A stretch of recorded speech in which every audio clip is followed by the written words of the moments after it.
Buenas. Vamos haciendo unos arreglos aquí. Este día queremos ver si hablamos un poco de la dictadura. La dictadura que muchos dicen que tenemos aquí en el país. Y quería comenzar diciendo de que a mí me da tristeza. Me da tristeza ver a los políticos viejos que yo desde muchos años los veo que andan en el campo político. Gente mayor, como el ejemplo la señora Nidia Díaz, la señora Lorena Peña, Medardo González. Y yo digo, ¿cómo ellos pueden decir que estamos en una dictadura?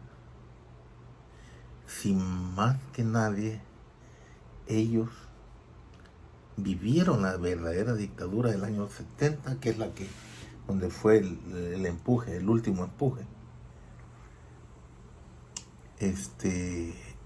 Esa sí era dictadura. Y entonces, no sé, a mí no me cabe en la cabeza cómo es que ellos, conociendo la verdadera dictadura, están pregonando que estamos en una dictadura, que no hay libre expresión, señores. Y ellos no me van a dejar mentir. En la década de los 70 y 80, más que todo los 70 y principios de los 80, uno no podía hablar con libertad de decir decir algo en contra del Estado. Eso no se podía. Bueno, las canciones de los Guaraguao, ¿cómo las escuchaba uno en la casa? Si las escuchaba suavecito. ¿Por qué? Porque podía llegar la guardia, podía llegar la Policía Nacional o los soldados y se lo llevaban a uno. No le iban a llegar a decir, hey, bájale volumen, por favor. Hey, ya no oiga. No, hombre. Enchuchado, estilo iguana, papá. Entonces, esas eran propias dictaduras, donde usted no podía hablar fuerte porque el vecino, usted no sabía si era oreja. Y los orejas eran aquellos que andaban pendientes de lo que hablaban los demás, y si oían algo que estaban hablando en contra del sistema, se iban a poner el dedo a la comandancia. Al rato venían a traer al fulano y a traerlo, y el que ya no se volvía a ver.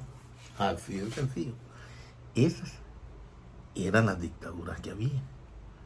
No tiene nada parecido a lo que se está viviendo. Entonces, la libre expresión, ahora cualquiera agarra una cámara, un teléfono y despotrica en contra del gobierno. ¿Y quién le dice algo? ¿Ah? ¿Cuántos no andan hablando del sistema aquí? ¿Y quién les dice algo? Nadie. En aquel tiempo lo hubieran hecho. Los medios de comunicación de aquel tiempo, los oficiales, como siempre, la prensa gráfica, el diario de hoy. El Latino, hoy se llama Colatino, en aquel tiempo era el Latino. Y estaba El Mundo, también, que está ahora. Esos eran los medios de comunicación escritos. Los de televisión, 2, 4, 6. De ahí apareció el 12. Entonces, el 8 y el 10, que eran educativos, eran del gobierno, pero como que no existieran. Entonces, pero eso ya tenían, como eran de los ricos, eran gente pudiente, no podían hablar.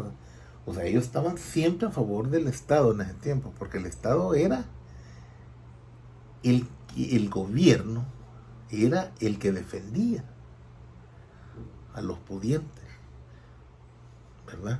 Entonces, por eso no se podía hablar en mal del gobierno ni de nada.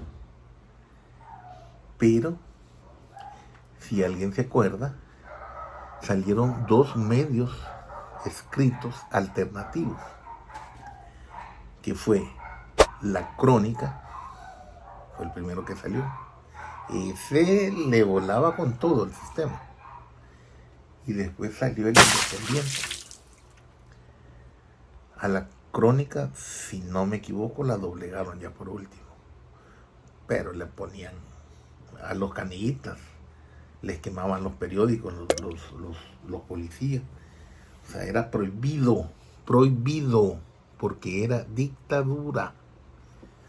Después salió el Independiente, ese fue más. A ese le pusieron una bomba en la imprenta que ellos tenían, y al siguiente día salieron como con 3 hojitas engrapadas a vender. No, hombre, tenían bien puestos. Me acuerdo de que mi madre, como ella era profesora, y había un vecino que llevaba de escondidas el Independiente, y me decía, decirle a tu mamá que ya traje las gallinas. Ese era el santo y seña, que ya estaba. Entonces llevaba hasta 5 o 6 enrollados, me los daba. Mi mamá se los llevaba para la escuela a repartirlos allá. O sea, que eran movimientos turbios en aquel tiempo.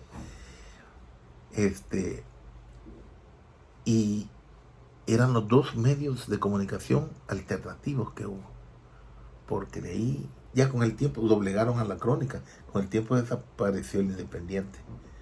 Entonces, había una gran represión en contra del pueblo organizado, porque era un pueblo organizado, un pueblo combativo, ¿verdad? Entonces, la dictadura estaba en contra del pueblo organizado. Esas personas organizadas no podían movilizarse libremente. Cuando salíamos a las manifestaciones, había que cubrirse la cara, porque después de la manifestación todo uno lo podían conocer y lo iban a agarrar. Entonces uno iba con la cara cubierta, con las pañueletas, una focachucha, ¿verdad? Pero y a mí me daba tristeza que hoy, hace, 5, 10 años, pobrecitos, ya los que se cubrían la cara eran los soldados. ¿Por qué? Porque si los mareros los identificaban, los mataban. Y yo decía cómo se voltearon los papeles, que antes el pueblo se cubría la cara para que los soldados no lo conocieran, o los cuerpos de seguridad no lo conocieran, y hoy los cuerpos de seguridad se tapan la cara para que los delincuentes, porque eso no era pueblo organizado, eran pinches delincuentes, no los conocieran y los mataran. Estábamos mal. Gracias a Dios hemos dado un paso positivo. Y la represión, siempre dije, nosotros necesitamos un dictador. Yo así decía antes. Y Dios me escuchó. Porque sí, aquí está ese dictador, pero dictador que tiene la mano dura para corruptos y para delincuentes, y al pueblo le tiende la mano para la ayuda. Ese dictador necesitábamos aquí en El Salvador. Entonces, sí estoy de acuerdo que es un dictador, pero dictador para ese tipo de lacra que había. Así que dejamos por un rato la experiencia de ahorita y volvemos después con otro tema, a ver qué tal, que nos sale. Pase un buen día y que Dios me lo bendiga.